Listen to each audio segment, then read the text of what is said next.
Olá, pessoal! Hoje eu vou falar para vocês um pouquinho sobre a guerra interior. Essa guerra, né, que acontece aí no interior do homem. E para ilustrar um pouquinho aí sobre esse tema, eu vou falar aqui um pouquinho do Bhagavad Gita. Não sei se vocês conhecem, né? O Bhagavad Gita é um clássico indiano, acho que ele está até aqui comigo, né? É esse livro aqui.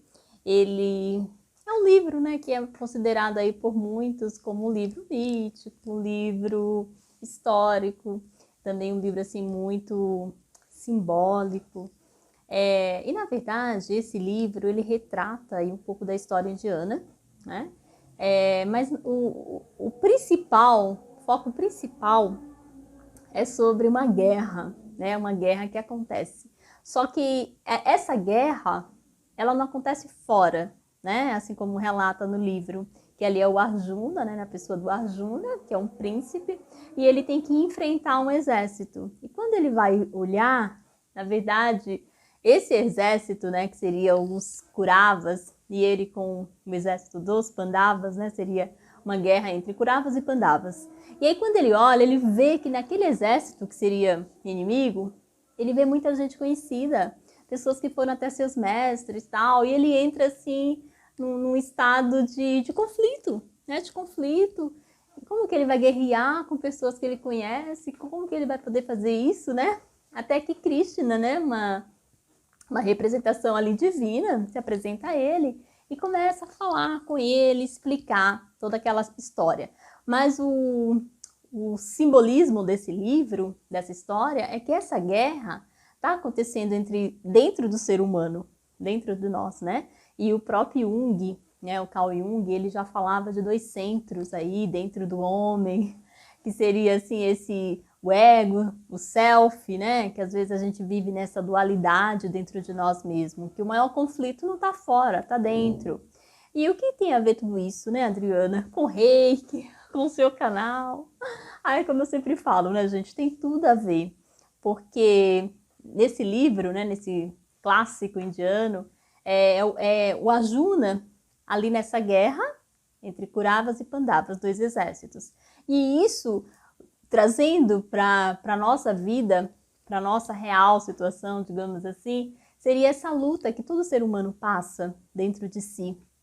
E essa luta seria, muitas vezes, com forças, né, ali dentro, seria a luta entre você se elevar e, ao mesmo tempo, você deixar ceder, né, por comportamentos, por vícios, e isso é o que representa. Os Pandavas, na verdade, representa as nossas virtudes, aquilo de mais elevado que o homem tem, né? Aquilo que o homem almeja buscar para se tornar um ser humano melhor, para viver cumprindo seu potencial aqui nesse plano.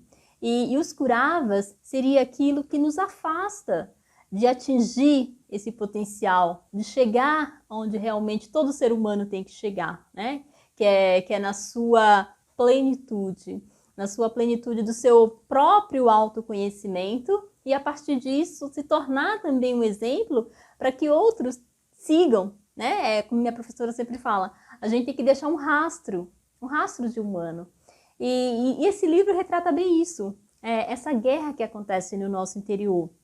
E o Jung, ele fala desse processo de individuação, né, ali do nosso self. E o que é esse processo de individuação? É um processo de diferenciação, né? É quando você reconhece aí o teu eu superior, né, o teu self, e você coloca o teu ego, né, a tua personalidade, que isso não é ruim, né? Porque muita gente fala, a gente tem que acabar com o ego. Não tem que acabar com o ego.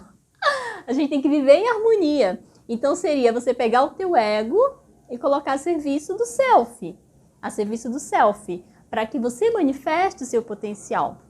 E como que o Reiki entra nisso? O Reiki, quando ele entra em nosso organismo, quando ele entra em nossas vidas, ele faz uma harmonização, né? Ele nos harmoniza com essas forças, ele nos harmoniza com essa dualidade que a gente carrega dentro de si, que muitas vezes a gente se distancia da nossa verdadeira essência, do nosso verdadeiro potencial e acaba se identificando com a personalidade, acaba se identificando com vícios de comportamento, com coisas que você acha que aquilo é seu de fato. Não é, aquilo você aprendeu, aquilo foi coisas que foram incutidas em você. E você de fato não sabe quem é você. Então o reiki, ele entra te harmonizando, te dando clareza, compreensão de quem realmente você é, né? Para que você se eleve e atinja o seu potencial e chegue na plenitude mesmo, né? De ser um humano, de ser humano, que é isso que a gente precisa. Então, esse Bhagavad Gita, né, para quem quiser ler, é bem interessante essa história, mas a história justamente conta isso, né? Essa guerra interior aí do homem com os seus Pandavas e com os Kauravas. Então, os Pandavas, nossos altos ideais, o nosso potencial, aquilo que a gente tem que almejar, alcançar para de fato cumprir aí o nosso propósito aqui nesse plano. E os Kauravas seria mesmo essas coisas mais densas, né? Esses vícios, esses comportamentos que muitas vezes nos impede de acessar a nossa verdadeira essência. E o reiki entra aí nesse meio, harmonizando, equilibrando e fazendo com que você de fato se conheça e atinja o seu potencial. Então era isso, pessoal. Beijos no coração, namastê e até o próximo vídeo.